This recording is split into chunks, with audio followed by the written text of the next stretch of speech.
Hey, what's up? It's Kit. Time for another video. We're talking about pliers today. Split ring pliers, in fact.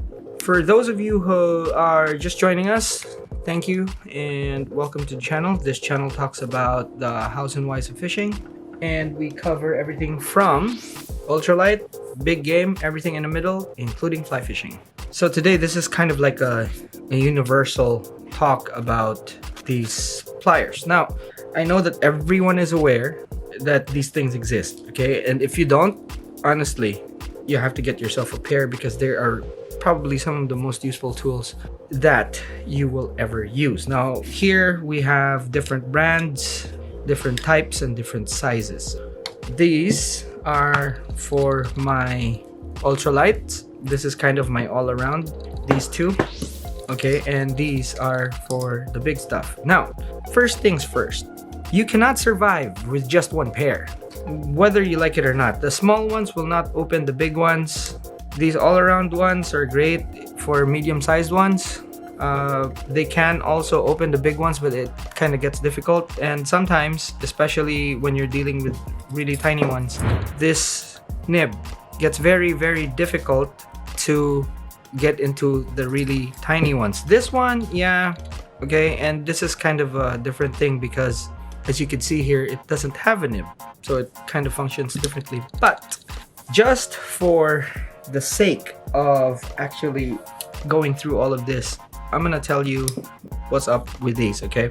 Now, we have different brands, and no one brand actually manufactures something that's for everything. One thing is certain: whatever type of fishing that you do, you have to get a really good pair. And if you just have to spend for one and get the highest quality possible. Now, here in the Middle East, it is very difficult to maintain a pair of pliers without them getting rusty because the water here is 3 times more saline than practically any other place on earth except for the Dead Sea.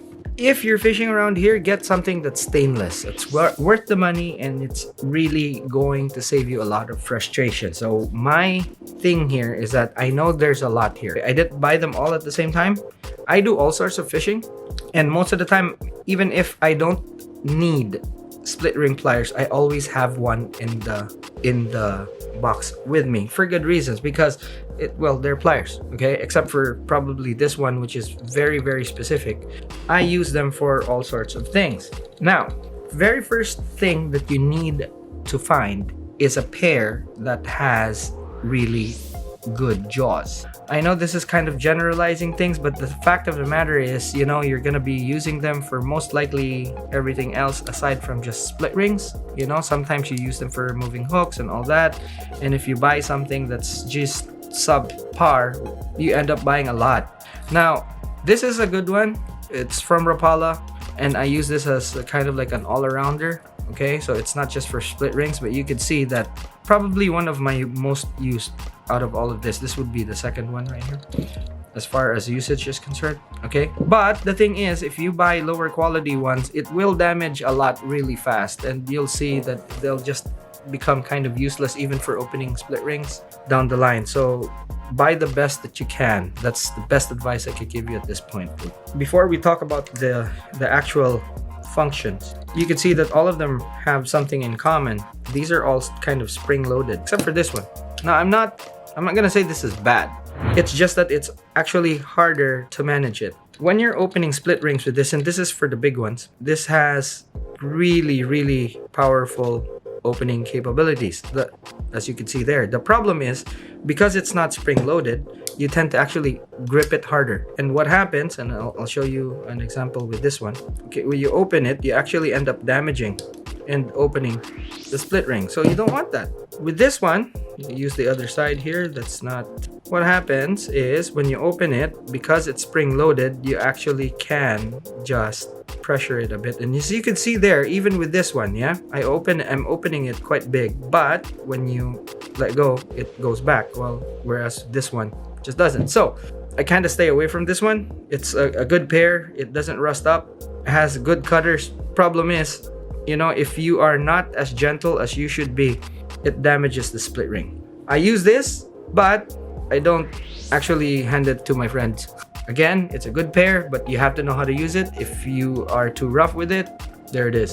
All right, so spring-loaded ones. That's what you should look for. So with this one, okay, we'll get a brand new split ring for this.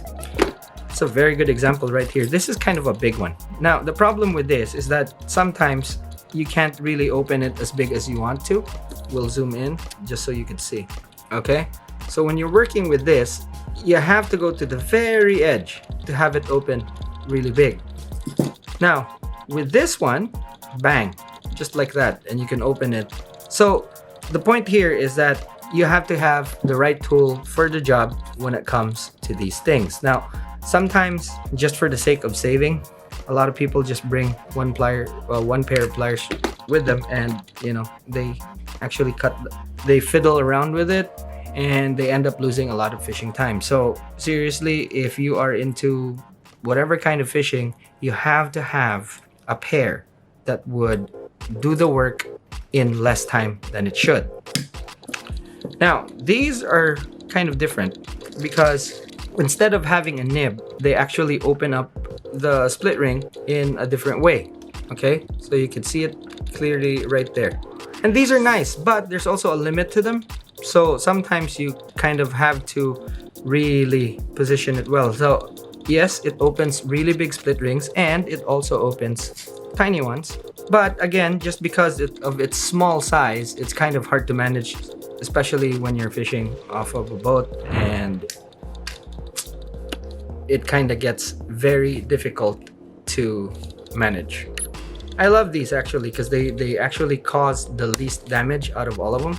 The problem is really just being able to manage things. But also, on the flip side, for really tiny ones, they're very difficult to use, and also they kind of damage them. So it takes a little bit of fiddling and all that. So yeah, for the smaller ones, I wouldn't recommend this. Now, for the really small ones, I have found these ones right here from Daiwa. They are certainly not for the big ones, but for the small ones, they're fantastic. Okay, so when I'm ultralight fishing, I have this. Well, actually have these three. What I have always in my belt is this one, and it works great. Again, right tool for the right job. It opens the split ring easily, so you could put your hooks or change your hooks on your lures and whatnot. Now this one I use a lot. Opens it just like the others. The biggest problem here is actually that it takes a bit of time just to get it in. It's not as accurate as the Daiwa because of the jaws. With the Daiwa, you kind of just put it there and it's there. But for the Storm Gomoku, it takes some getting used to be able to open things. So, you know, my choices for my really tiny ones would be this and this. Actually, this is probably something that I actually take with me even on the kayak, you know. Well, most of the time when I'm on a kayak, I would take this. It's made of stainless steel. It doesn't rust. This is, I think, about 3 years old. And aside from the little rusting on the side there, it still works perfectly. These ones I have with me when I am fishing from the shore.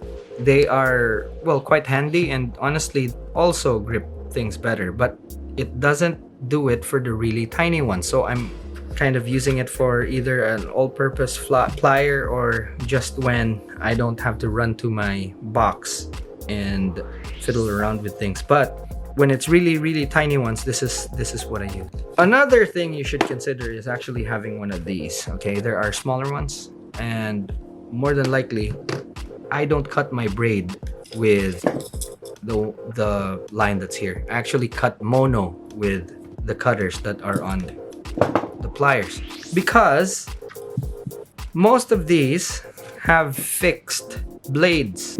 So that one right here is the same, this one's the same except for this one, and these are ones you can switch out. If you have this, if you have a smaller version, if you can find other brands that have it, this is actually good because you can cut your braid, and if it dulls up, all you have to do is just literally just change this top part here and you're good to go.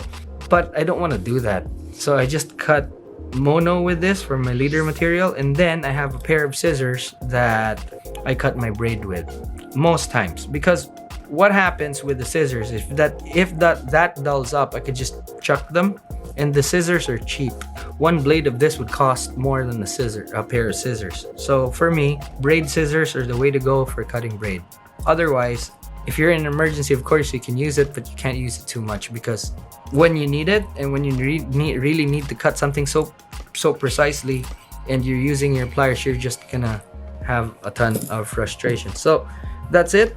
Hope this video helps, and check out the channel for more videos like this. If you found it helpful, please give me a thumbs up, and if you like, please subscribe.